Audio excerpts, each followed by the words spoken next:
A very good evening and thank you for joining us on BeeTv Major News at 6, reaching you live from Benin City, the Edo State capital.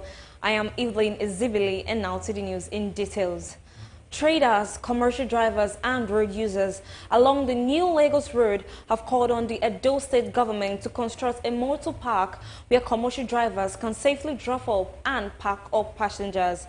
BeeTv News Osarigwe Webo reports that the call comes amidst the growing concerns over increasing disorderliness caused by indiscriminate parking along the road, inside the market and open spaces.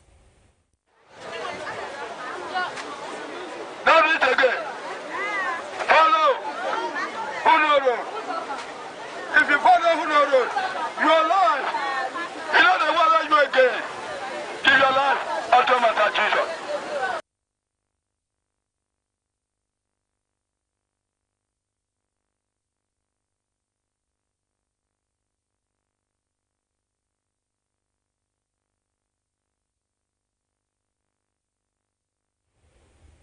The Supreme Court has nullified the judgment of the Court of Appeal and Federal High Court, which removed Samuel Anyanwu as National Security of the People's Democratic Party. A 5-member panel of the Appeals Court held that the issue of who is National Secretary of the PDP was an internal affair of the political party, which is not justice. Justice Jalama Tolokoro, who delivered the lead judgment of the Supreme Court, struck out the judgment of the trial court delivered in October last year and also set aside the majority judgment of the Court of Appeal, which had, in December, affirmed the sack of Mr. Yanwu. As PDP National Secretary, Justice Tukoro affirmed the minority judgment of Appellate Court delivered by Justice Akene that had nullified the judgment of the trial court on account of jurisdiction. Decisions of the lower courts and that of the trial court, the Enugu High Court, were all set aside. Consequently, Senator Anyanwu remains the National Secretary of the People's Democratic Party by this decision. The Supreme Court held that the matter filed by Emmanuel Aniago at the Enugu High Court relates to the leadership position of the PDP, that is, National Secretary of PDP. In the last 4 years, I've been bruised, but thank God, today is the end of it all. I thank our party veterans across the country, the leaders, my friends, my lawyers too, who have worked assiduously to ensure that justice prevails. So for me, I have not defeated anybody. I'm here to continue my work as National Secretary of the party, pending when the next convention will come.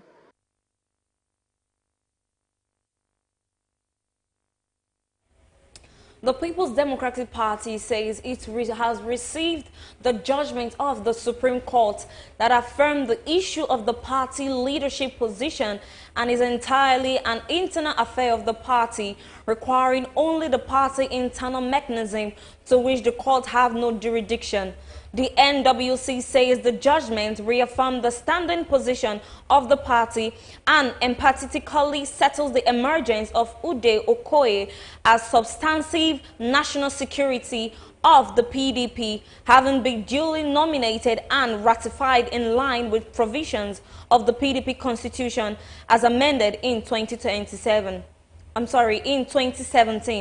The NWC, at its 576th meeting held on the 11th of October 2023, directed the Southeast Zonal Executive Committee to nominate a replacement for Senator Samuel.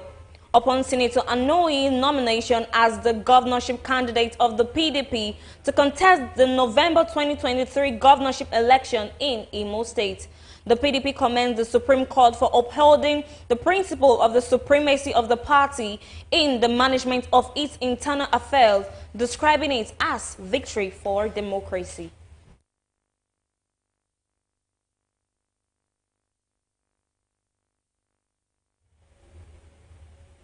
The day 2 of the conference held by the Edo State Migration Agency in collaboration with International Organization for Migration IOM continues as more action plan for Edo State Migration Agency for the year 2025 was presented and emphasis was placed on informing Edo citizens on safe migration policies in line with the mission of Edo State Migration Agency. The report is presented by Pelumi Mokoro.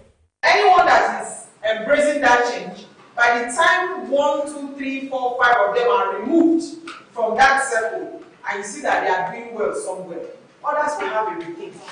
The day 2 of the conference emphasized was placed on data compilation and analysis to avoid extortion of the agency and non-governmental organization who assist returnees, so as to make sure the returnees benefit immensely from the programs put in place to empower them. The need to inform people about safe migration as part of the Edo State Migration Agency mission was also discussed. High point of Day 2 conference was presentation by stakeholders who gave their opinions in groups on how Edo State Migration Agency can improve in their activities. A representative from each group was chosen to make their presentation. I had to wear local slippers made by a disabled person somewhere around Musebu. And the slippers was so fine. And I begin to ask myself, the ones begging on the street, is it that they are not being given the opportunity to learn a skill? So we'll start from there. When we talk about advocacy and awareness creation, we first of all bring it to them.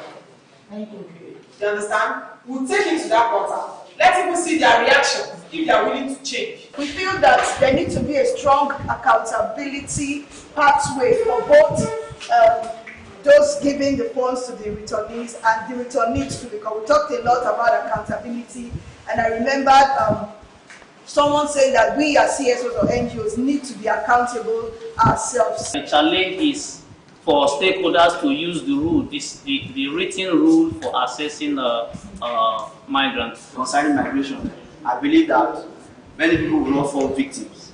And we looked at number 3, we said if you raise awareness level on migration dynamics, people's awareness will be raised. There are different migration dynamics, there are different ways that migration can take place. During the interactive session, the issue of empowerment of disabled persons was discussed, where the chairperson of Joint National Association of Persons with Disabilities, Anne Ojugo, spoke on some of the challenges and solutions required. We actually go beside in the 18 local government and even to the community level. So by God's grace, I want to say thank you for your observation. Over the years, that school is where we train people with hearing impaired and visually impaired. While we have the other one for the physically handicapped, that's those who are on wheelchair, India College, and the one at Overhead. We have actually tried to draw the government attention towards that place. But unfortunately, the past government, spent much on disability issues, but not through the normal. It was always giving out money, spending money. Every month he gives 5 million to an NGO to take care of persons with disability. For the closing remark, the representative NAPTIP commended Edo State Migration Agency and the International Organization for Migration for putting the conference together to inform and enlighten them on their action plans. I end by the rain now, jokingly. I want to appreciate Ireland for making this happen.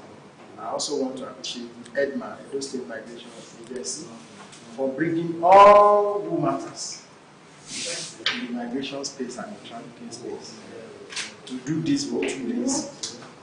The truth about it is that our gathering here, we have achieved a lot because EDMA is still at the tutelage stage. And this starting stage is very important because whatever they need to do, they need to get it right from the beginning. If there is any problem, it's going to affect everybody. So for us, I want to appreciate our coming.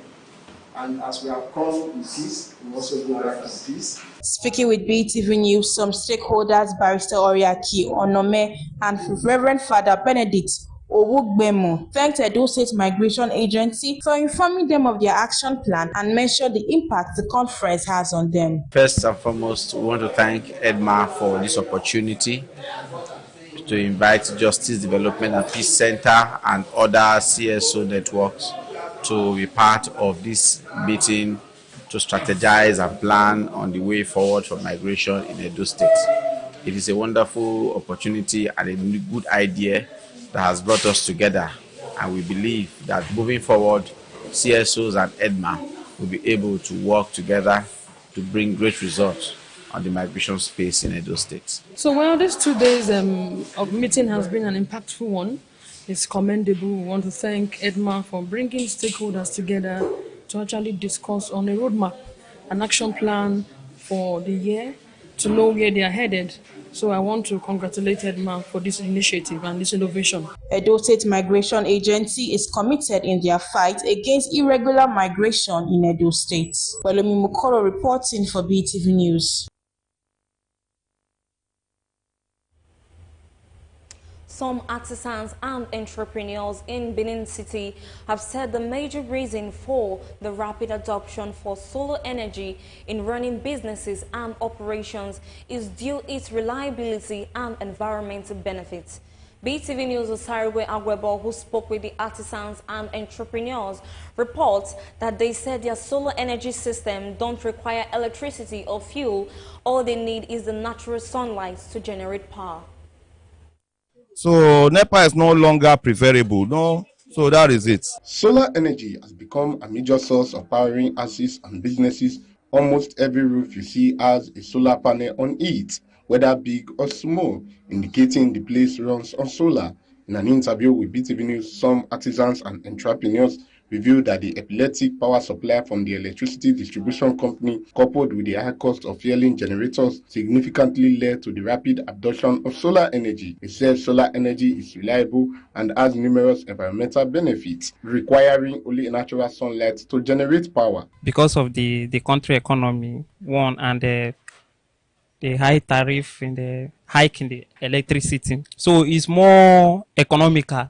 All you need is just to get your money, install it, and you begin to enjoy the light without any cost, nothing, because it comes direct from once there is sun.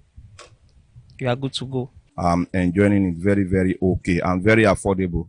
So I love it. Sometimes maybe I want to fix some machines without light, I cannot do it. But with this solar now, it helps me a lot. So to fix my machines, to test, do so many things. A lot, so it's very, very okay. Once I recharge it, I may use it for like 2-3 months. So compared to generator buying fuel every day, and so with this now, I'm very okay. If our government can come in with something like this, it will help a lot. You understand? Because the NEPA, or what do we call them? They are BDC. They are being disappointed. We have been disappointed about them. So if the federal government can come in with another system like this solar, make it generated for everybody, it will be all right. Also speaking with BeeTv News crew, a solar panel vendor and installer is Ichuku Christian, says solar energy is currently the preferred choice for many. He explained that solar panels come in various sizes and capacities, making it easier for individuals to choose a system that fits within their budget. From the invention of solar, you can no longer waste the sun like that. So why people are going for that now is though some of the things are expensive, but is much better because you can be assured of 24 hours light. It depends on the category you want to install. And so if you are using solar energy, you will not be bothered about fuel, power outage, and the rest. So you are assured of 24 hours light. So if you want your business to grow, I can assure you when you option for solar, you will enjoy it. People that have solar in their business places do better now because solar is one of the purest energy you can have. There is no noise, there is no pollution. And so you don't, the only problem is the first money you use to install it. After then, you don't do any other thing. In a short period from now, solar is going to take over from BEDC. because there is advancement in the technology of solar. So different kinds of solar that can be used to power different things. And most of the devices we are getting now, like your fridge, your television, they are low watt devices now. So you don't need much power to use them. So in a very short time, I don't think there will be BEDC. With the increasingly rapid adoption of solar energy by Nigerians, it is believed that in no distant time, it may become the primary source of power generation. Osarogi Agwebo, reporting for BeeTv News.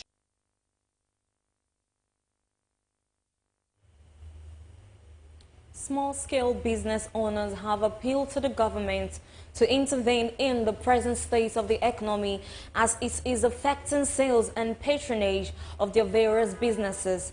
Majority of the business owners mentioned the cost of fuel being one of the major issues affecting the prices of goods due to increase in transportation. The report is presented by Pelumi Mukoro.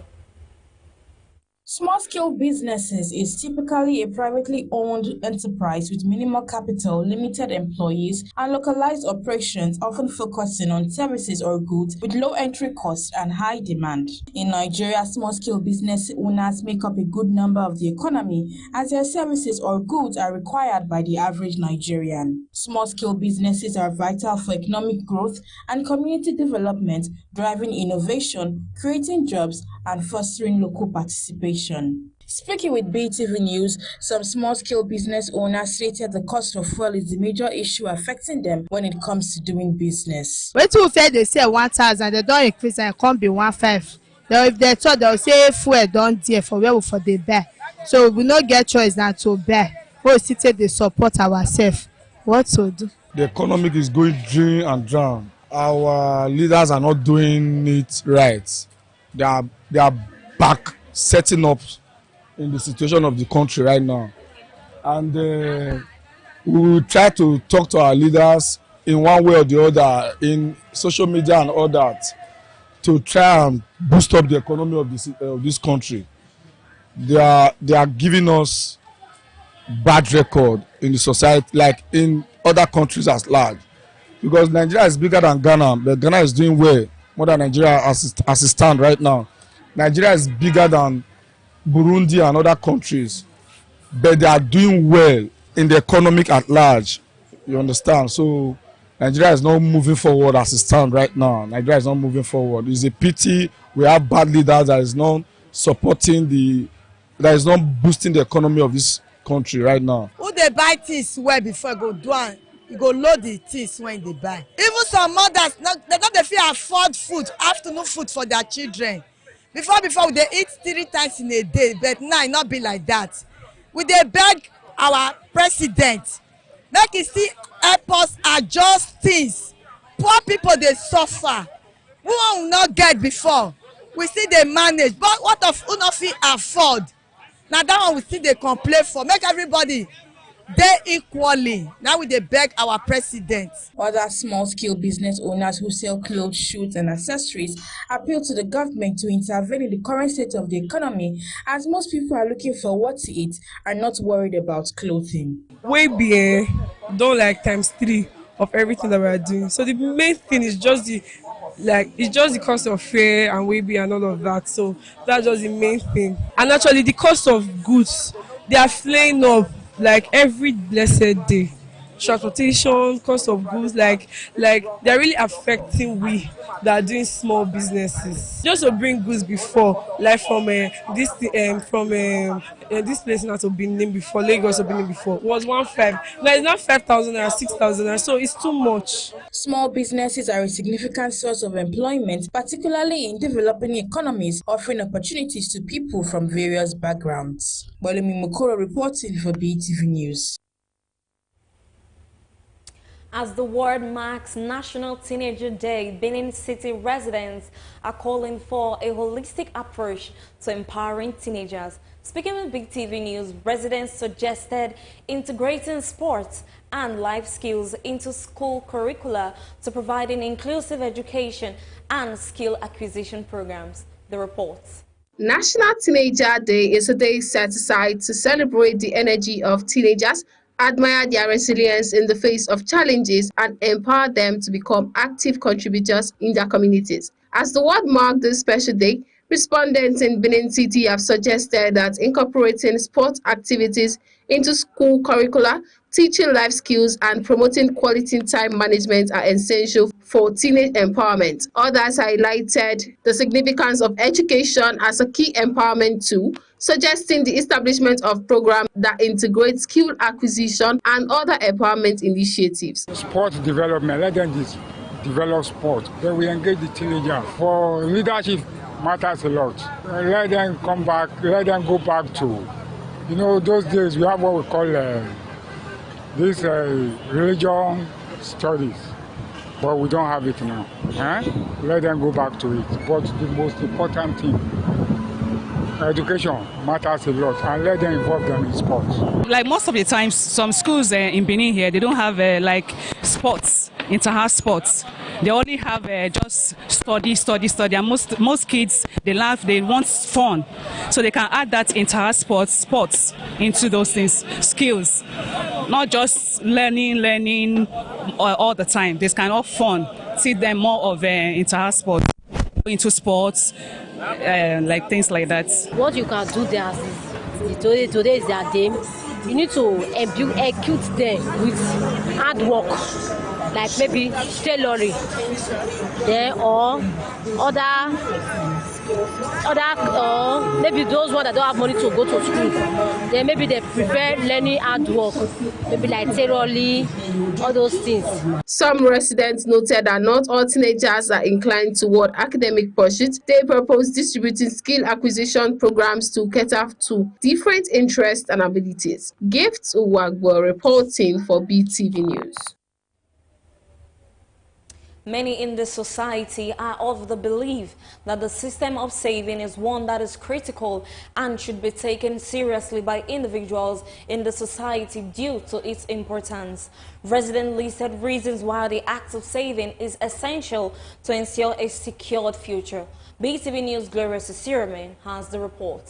Savings, in simple terms, is money set aside for future use, representing the portion of one's income that people do not spend immediately. It can be used for various purposes, including building an emergency fund, saving for a large purchase, or investing for the future. Some members of the public gave instances of having critical and unwarranted health conditions that could occur, adding that it is better for every individual to be prepared financially for such matters to avoid financial crisis. Unforeseen circumstances can come up, maybe sickness, health issues and stuff. When you don't save for issues like that, it becomes a problem. You start looking for people to borrow you money and all that. The economy now at the moment is very down. It causes depression and everything. It's to save for rainy day, and if there's emergency, you fall back on it. It also saves someone the stress of going to borrow money, considering the way the country is economic-wise. If somebody wants to borrow money, the interest rate is right. Life savings is good. It saves someone when someone is there in need of any major expenses. It is very important in our lives, because if you don't have savings, it's as if you are not living, because nobody knows tomorrow. Something might just come up. Let's take, for example, health issue. When you are having health issue, you went to hospital, you don't have anybody, and you don't have savings.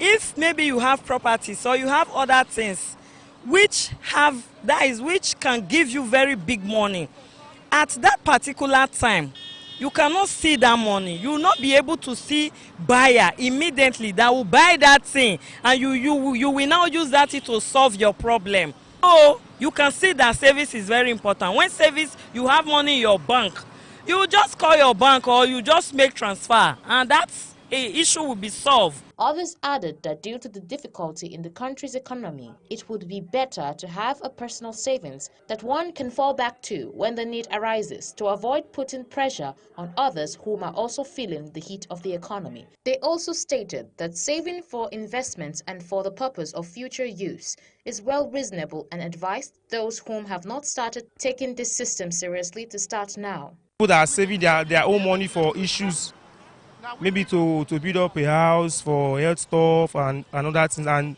you now be wanting them to give you their own money, either borrow or something like that.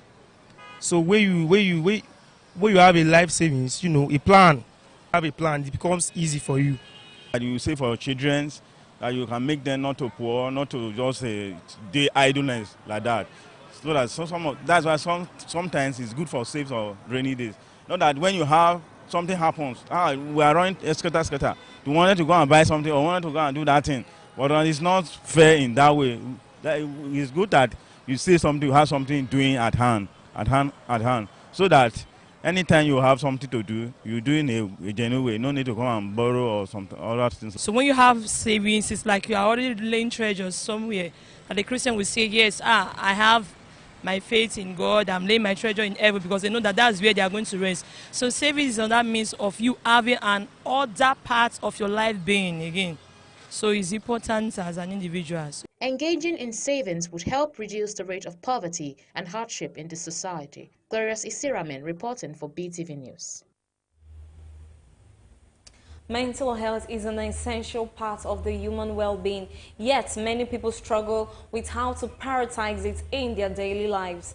In an interview with BeeTv News, respondents shared their thoughts on what it takes to maintain good mental health. The report.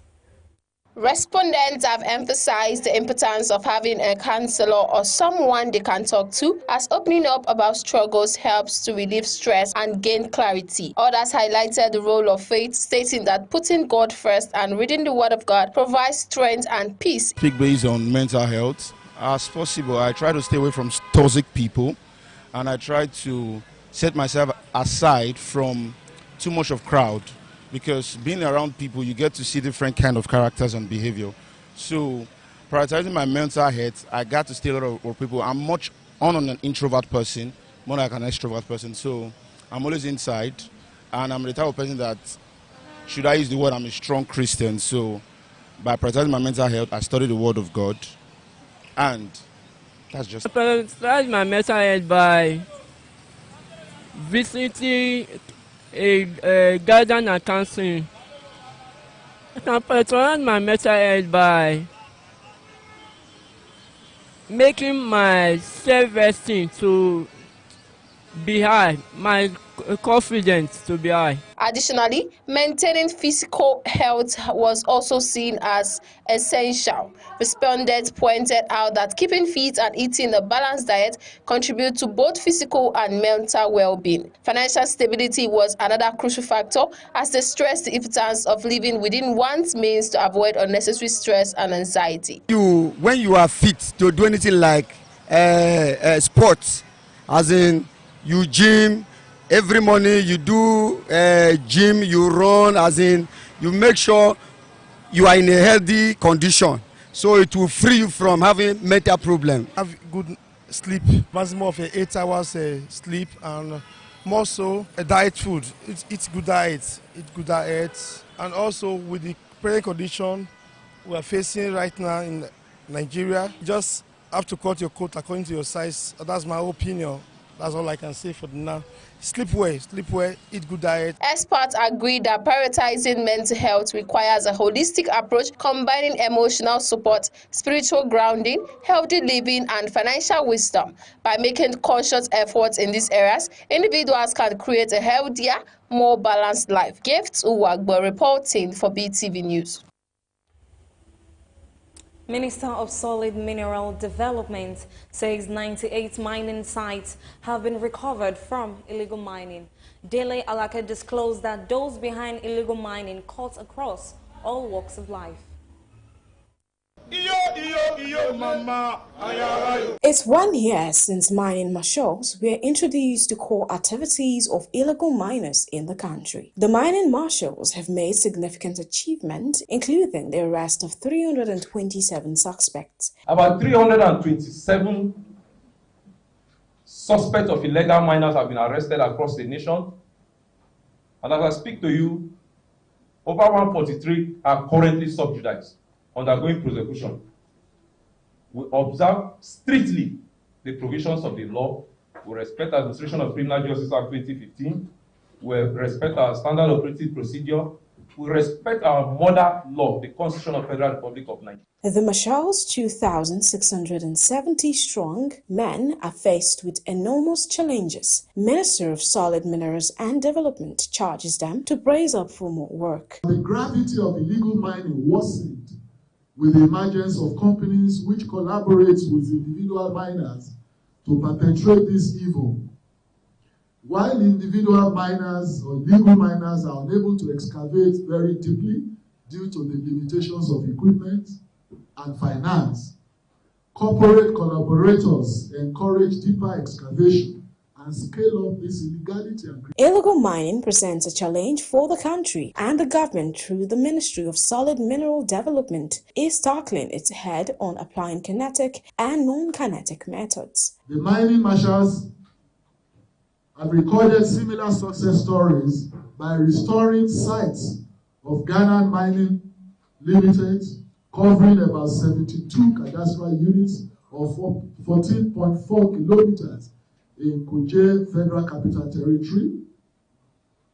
Another site belonging to Gilo Nigeria Limited with query lease. The minister is optimistic that the efforts to show up the number of mining marshals to operate across the country indicates that illegal miners are in for difficult times.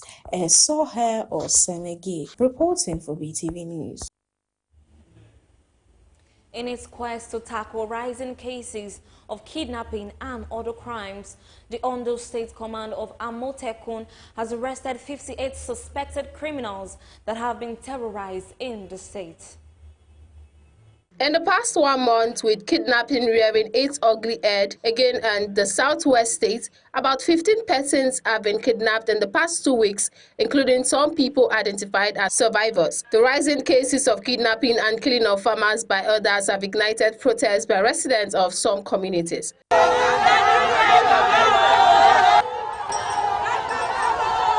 But huge sources appears to have been recorded by PTs of Amotekun Corps in the state with the arrest of 58 criminals. Out of these figures, 32 of them are suspected kidnappers arrested at various locations in the state. The state commander of the Corps, Adetunji, said the suspects were arrested after combing of the forest and their eye out. These 32 people being paraded as suspected kidnappers are people arrested around Akure North, Akure South, Ose, and Akoko local government in the last 1 week.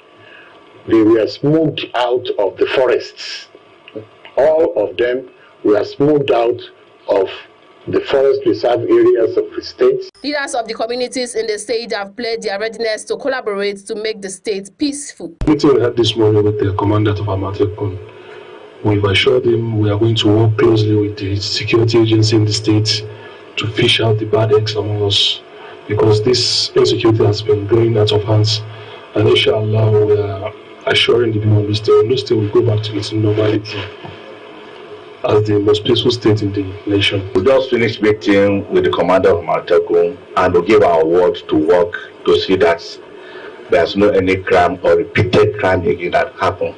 I will partner with people of Ondo State over the disease that lost their life. Gifts Uwagbo reporting for BeeTv News.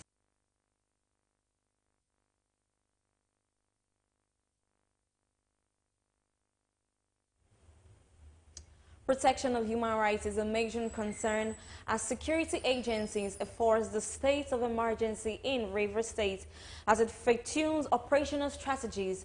The police say they will be monitoring and evaluating deployment every step of the way. Personnel of multiple security agencies and the armed forces are receiving a security briefing at the Police Command Headquarters in Port Harcourt. They form part of a joint patrol operation with a mandate to protect law and order, as well as respond to disruptions in any part of the state. It is expected that working under the current tense political atmosphere might be challenging, but the Commissioner of Police has advised the men to avoid intimidating the public and unwarranted use of force. Been talking to them, this is not the first time. Even before they left their bases from their different squadrons to this place to ensure they assist in fortifying security in the command. We've been lecturing them. Their commanders have equally told them to ensure they respect human rights, and ensure that people's rights are not being infringed on while they are performing their duty. They also have seen that Rivers is calm. I don't think there will be need for anyone to harass anyone.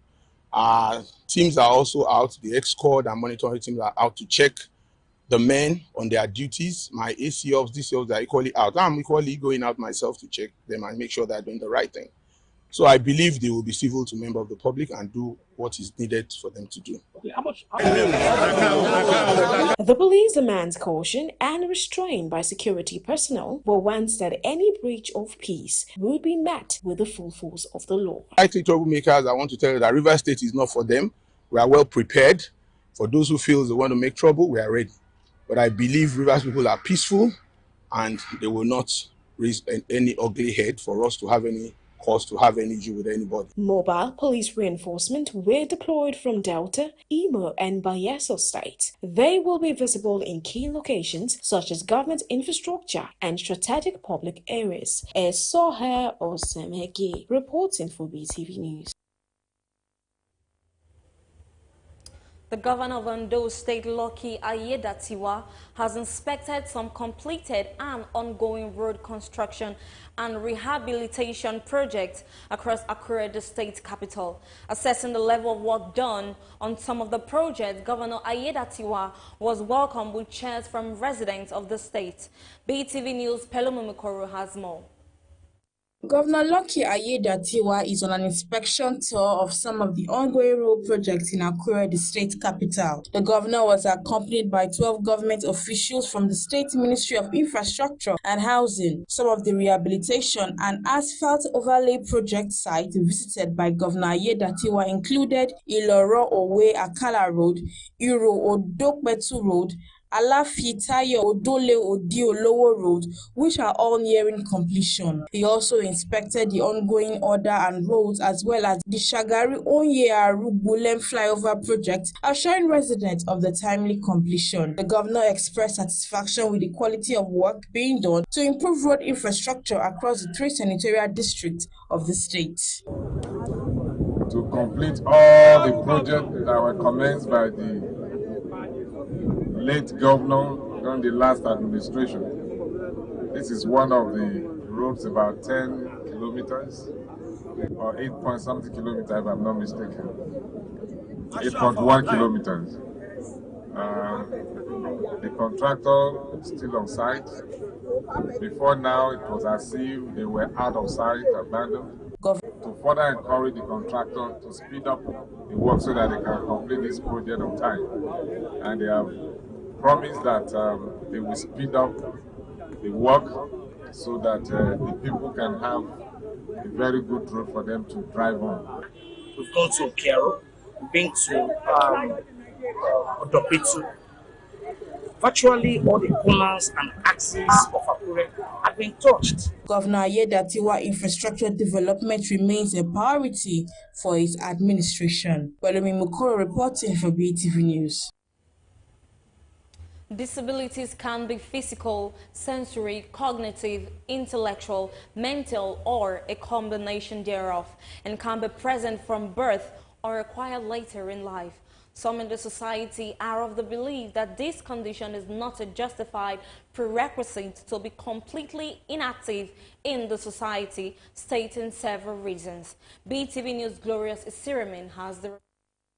If government is truly serious about the social welfare of the people, a lot of things have to be brought to the floor. A lot of questions have to be asked for issues to be tackled. If not, Nigeria will keep moving in the vicious circle that will not make us move forward in life. A disability is a condition of function judged to be significantly impaired relative to the usual standard of the individual of the group. Those in such conditions tend to be mostly underrated and overlooked by majority of people in the society. This has brought about discouragement for many of them, especially those whom do not have individuals with the right mentality around them. And concerned Nigerians in the society have stated that these individuals can be of great value if they are given the necessary support and encouragement. The disabled people can be relevant in the society in the sense that some of them, they are intelligent.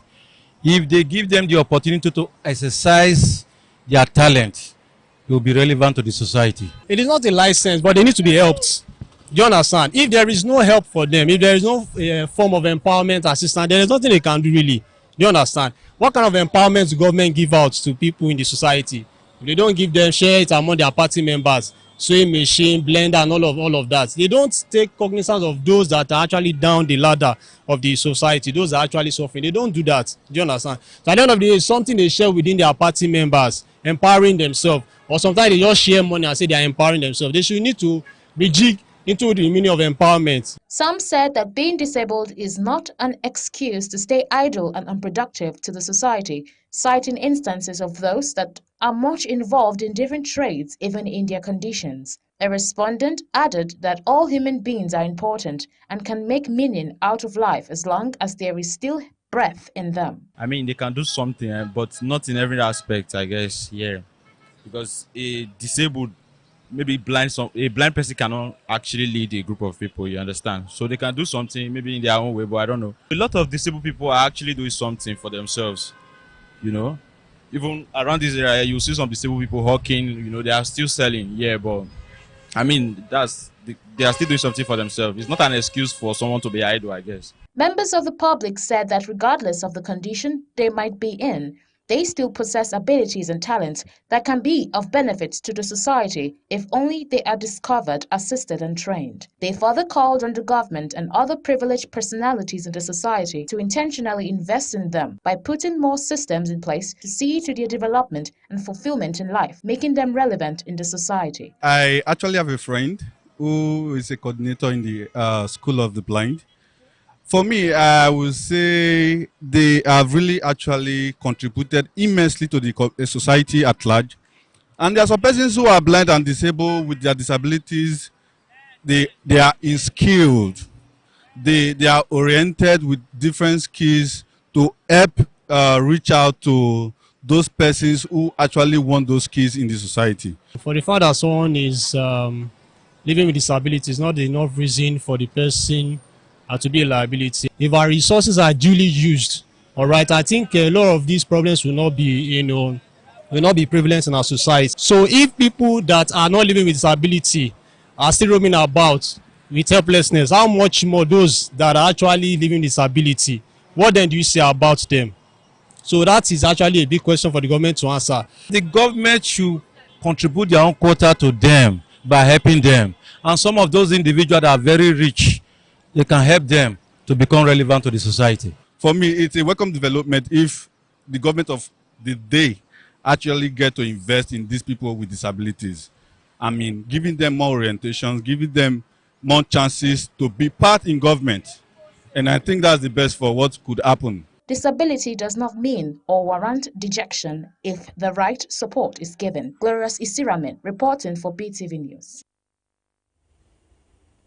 Nigerians have supported the idea of social media regulation, especially for underage children, as they say that they are more vulnerable to be easily influenced. To be easily influenced negatively. BeeTv News' Pelumi Mikobo reports that some Nigerians were also against the regulation of social media, as they claim it as a platform that is meant to be free and authentic. The report. The youth and the teenagers, they are actually learning more of the negatives. Social media refers to websites and applications that focus on communication, community-based input, interaction, content sharing, and collaboration. Social media encompasses all the platforms that allow people, creators, and businesses to communicate with one another, create online communities, exchange ideas, and share content. Social media regulation, on the other hand, encompasses rules and guidelines on platform usage. It's a growing concern globally, particularly due to the spread of misinformation and harmful content. In Nigeria, there are ongoing discussions and legislative efforts to regulate social media, including bills aimed at combating the spread of false information and requiring platforms to establish physical offices in the country. Speaking with BeeTv News, Nigeria, who were in support of social media regulation, stated that underage children are prone to be easily influenced by what they see on the internet and also exposed to things like pornography, which are detrimental to their future. To spread their opinion. I don't want government to now restrict people from information or saying what they want to say. I'm not in support of it. There should be freedom of speech. People should be able to express their opinions without government restricting them. By the time government is saying regulation, what do they mean by regulations? Which means they have to fit out what they are not to tell you what to say and when to say it and what to say and not what to say.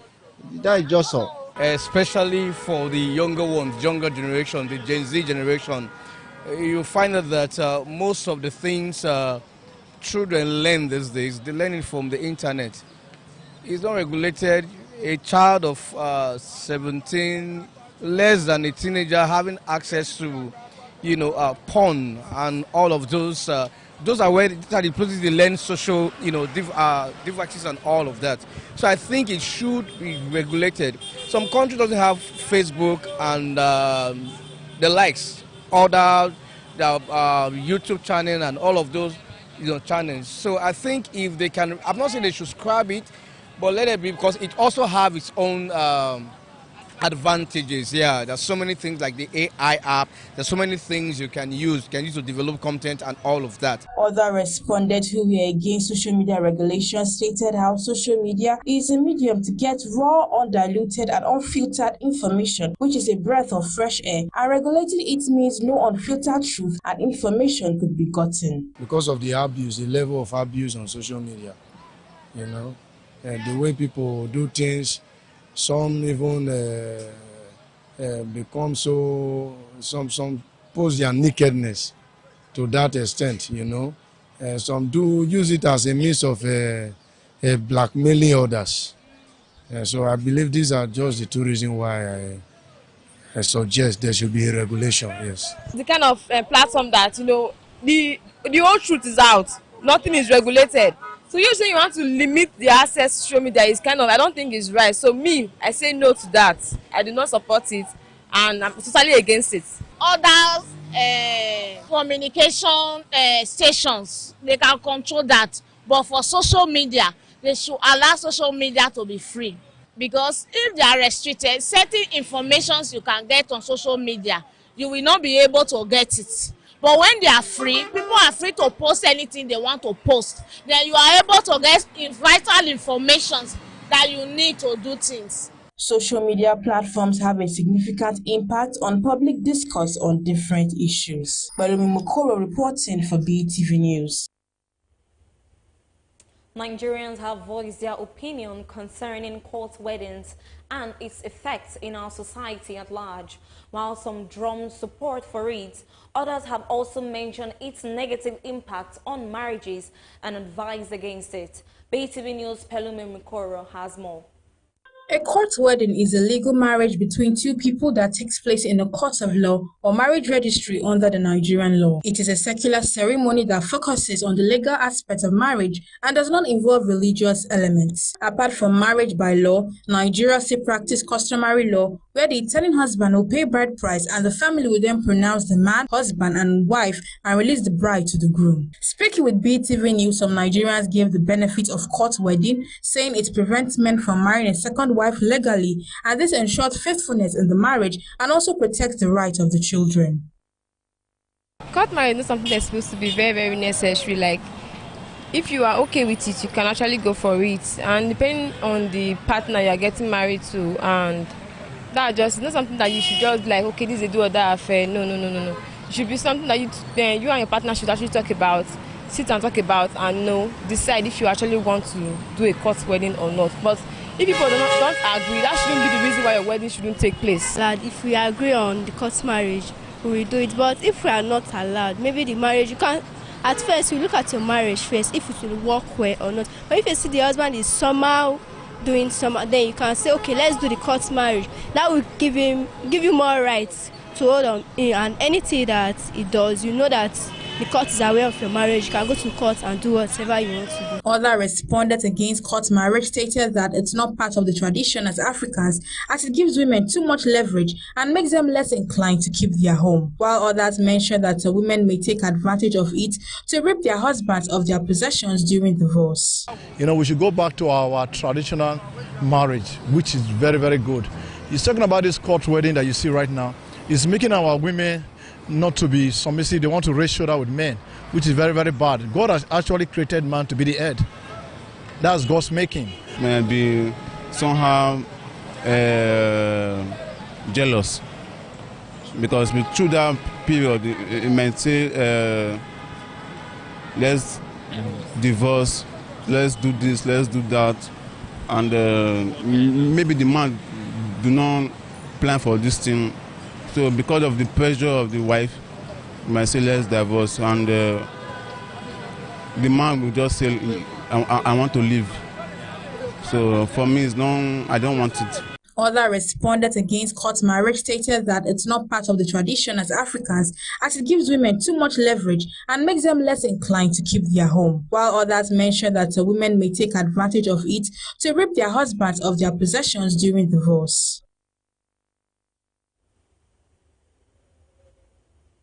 We'll take a short break and we will be right back. Stay with us. A client when you come out with me. Away times 3 of it, I want pay. Yes, so then you go you Okpawo, away ye gwale lale di. No do ajiwe we ani ya. Eni okpa na ogwa sume so ewu. Wa ni go meme side. Then you what here? What here? We no inwina no winna ya. Yeah. So pon rigore. Ide percentage me dey fe po. Ide no pale lale di. Odo kan we o kan we kan na no winna. Wa na no sunu we do na. Senator Modo Okpawo. Ọka egwe ọma kọma na nego we ni dan de ba mani ya jo mamu na te kidnapping ko ni ana mi owa wo o eternity no ni o to ba nya wa o wa ni aipo ho e be ani opa o awo e mani no du e o tuye ko wa na te cortis ya wa re mu e egi popa nyogi e ti enu no enwe na no nwe na be do ma na we ni na gbo la ga ri e la mo wa 30% so gbogbo ya na me wan koma numa gbatu e dogbonuye la ti eyo egbe te do kian temu te do kian miefa be ne mata e do temu ne o kari obe do ye me na gbegbe o landlady that just say I meet you for house. That my client when I tell you, he said he ready to pay times 3 of the amount. Then another thing be say he no need landlady when they take nose come they smell wetin dey happen for compound. The one with the master don't smell and finish. My money come give me. Make I just call her. Hey, wait. Una know the work where they work. Wetin concern me concern the work when they do. My own na make it pay the money. I carry my percentage for pocket me. I give landlady the rest. That be my work. I be agent. Una never know wetin dey fly they go so. Our governor talk say all these people wey they do kidnapping so. Any house where they see the person, whether na the person build the house or on alternative day, the house they go demolish am. Not be only that one o. All those small secret court where they did, as anybody where they see, the person go 21 years imprisonment. Anybody where they use water they tie am for back, that person go 10 years for jail. Agent, not collect money for your hand again. Landlady, now 30% with the talk so 30% kill you there. Say no to kidnapping, say no to cultism, and no forget to report any wuru or kukere waka to government. This message na from Edo State government too. Welcome back. And now to the sport news. Victor Osimhen breaks seals crucial World Cup qualification win for Super Eagles against Rwanda counterparts during Friday match on Kigali. Let's now join our sports correspondent Freeman Osawe, who has more on this and other trending other sport news. Nigeria's 2026 World Cup qualification campaign is back on track following a 2-0 win over Rwanda on match day 5 with Victor Osimhen scoring a brace. The Super Eagles were under serious pressure to claim all 3 points in Kigali on Friday afternoon as they arrived at the Stade Nauru Stadium, sitting 5th in Group C, 5 points of the automatic qualification spot after failing to win any of their first. Furthermore, Nigeria hadn't scored away to Rwanda in just under 2 decades, so there was plenty at stake for new manager Eric Shell in his first game in charge since being appointed at the beginning of the year, replacing Austin in Guivon. Shell named a strong starting XI featuring many players with Premier League experience. Ola Haina lined up at left back, Alexi Wobi partner with Fred Ndidi, midfield, and Calvin Bassey continued his partnership with captain and former Watford star William Troost-Ekong in central defense. Legendary boxing champion George Foreman's family announced that he died peacefully on March 21st, 2025, surrounded by loved ones. Born in 1949 in Houston, Texas, Foreman overcame a challenging upbringing, finding direction through the Job Corps program where he discovered boxing. At 13 years old, George was about 6'2", 200 pounds, and a terrorist in the neighborhood. Foreman's athletic prowess became evident when he won a gold medal at the 1968 Mexico City Olympics. At 16, he bulldozed his way to the super heavyweight gold, waving an American flag in the ring just days after Tommy Smith and John Carlos made their historic Black Power salute. Standing at 6'4", 1.93 meters, and known as Big George, he has an imposing figure in the heavyweight division. His devastating power and agility saw him rise quickly through the professional ranks. In 1973, he captured the heavyweight title, annihilating Joe Frazier in just 2 rounds. Ali's infamous rope-a-dope strategy wore him down, and Foreman exhausted succumbed in the 8th round. Ali, the 3-time heavyweight champion, died early in 2016 at 74. Spiritual awakening and returned to the ring after a point loss to Jimmy Young in 1977. Foreman fell ill and experienced what he described as a divine revelation. Convinced he had a higher calling, he retired at 28 and became an ordained minister. Bored and heavier, he was dismissed as a sideshow. Over the next 3 years, he fought 21 times, mostly however lesser opponents, winning every bout 20 by knockout. His historic second championship at 45 in 1991. Foreman challenged Evander Holyfield for the heavyweight title but lost on points. 2 years later, he suffered another decision to Tommy Morrison.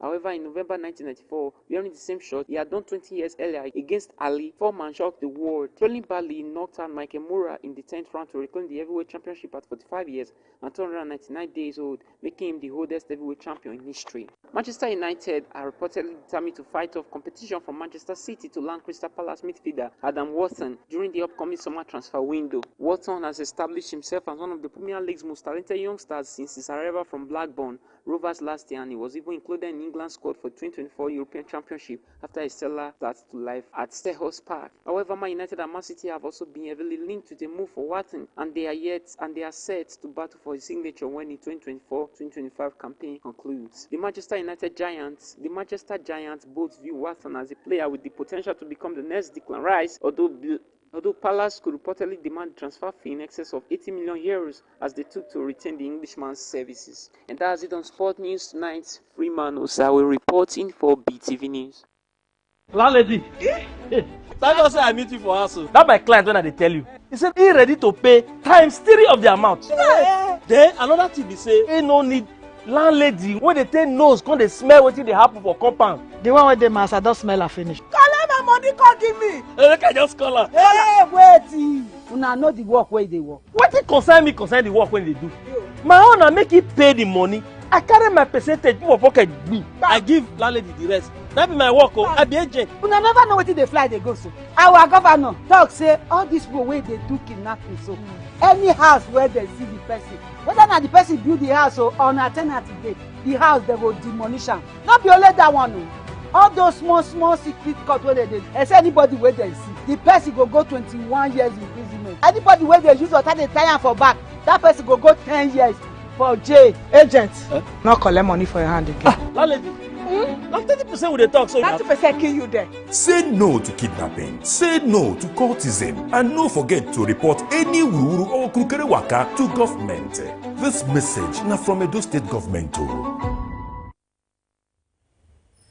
And that is the size of our news package for tonight. Many thanks for joining us on BeeTv Major News at 6. I still remain Evelyn Izivili. Thank you and have a good night.